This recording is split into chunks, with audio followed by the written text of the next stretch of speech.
مقطع مؤثر لشاب مصري قدم الطعام لكلبة وجرائها.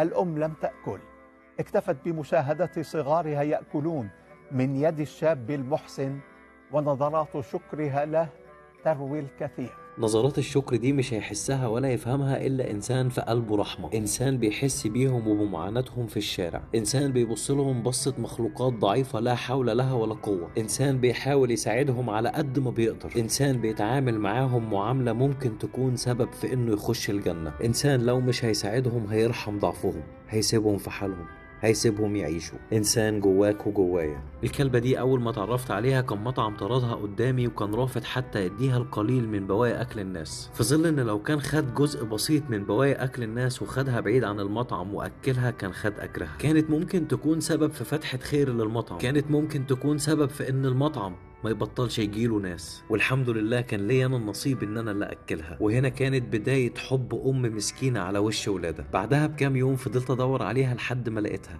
وكانت في الوقت ده ولدت، وكانت يا حبيبتي بتعاني من آلام الولادة. في حياتنا احنا يا بني الإنسان لما أم بتولد بتلاقي كله حواليها، بتلاقي اللي بيديها مسكنات، بتلاقي اللي بيأكلها، بتلاقي اللي بيغذيها، ولكن المخلوقات الضعيفة اللي قدامكم دي ما بتلاقيش غير ربنا، ملهاش غير ربنا. ربك سبحانه وتعالى اداها القدرة انها تولد وتستحمل آلام الولادة، انها تساعد نفسها انها تولد، وبعد ما تولد تهتم بجراويها من بداية ولادتهم. الأمومة هتفضل هي الأعظم في الوجود. الأم هي رمز للحنان والحب والتضحية، إذا كان إنسان ولا حتى حيوان. دائما الأم تظلم نفسها وتيجي على نفسها من أجل أولادها. الأم هي ينبوع للعطاء والمحبة والرحمة. الأم هتفضل أم إذا كان إنسان ولا حتى حيوان. نظرات شكر الأم اللي شفتوها في بداية الفيديو دي كانت كفيلة إنها تثبت لكم إنهم أمثالنا بالظبط. الناس اللي بتحن عليهم والناس اللي بتساعدهم حتى ببواقي أكلهم عارفين كويس قوي معنى نظرات الشكر دي، وبيبقى إحساس الراحة النفسية مسيطر عليهم في كل مرة بيساعدوهم، في كل مرة بيحنوا عليهم. كل اللي بطلبه من حضرتك إنك تفكر مرة واحدة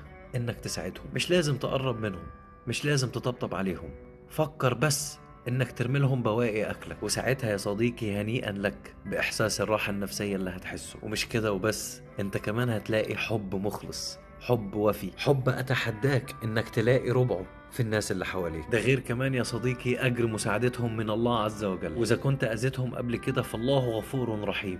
ابدأ من جديد، ابدأ ساعدهم، بطل تأذيهم. أكيد مش محتاج أفكرك بإن اللي شرب مية دخل الجنة، واللي حبست قطة دخلت النار. يعني وبكل وضوح اللي هيقدم لهم المساعدة ليه كل خير بإذن الله، واللي بيأذيهم ومازال بيأذيهم الله يعينه على نفسه، لأنه بيأذي حيوان أخرس، بيأذي مخلوق ضعيف مسكين لا حول له ولا قوة، بيأذي مخلوق لا يسمع أنينه إلا الله عز وجل. الناس اللي مازالت بتأذيهم ومصرة على أذيتهم اوعوا تفتكروا إن الموضوع بيعدي كده سهل. مفيش حد شايفكم ومفيش حد بيحاسبكم، ولكني عايز أقول لكم كلمتين بس: عند الله تجتمع الخصوم.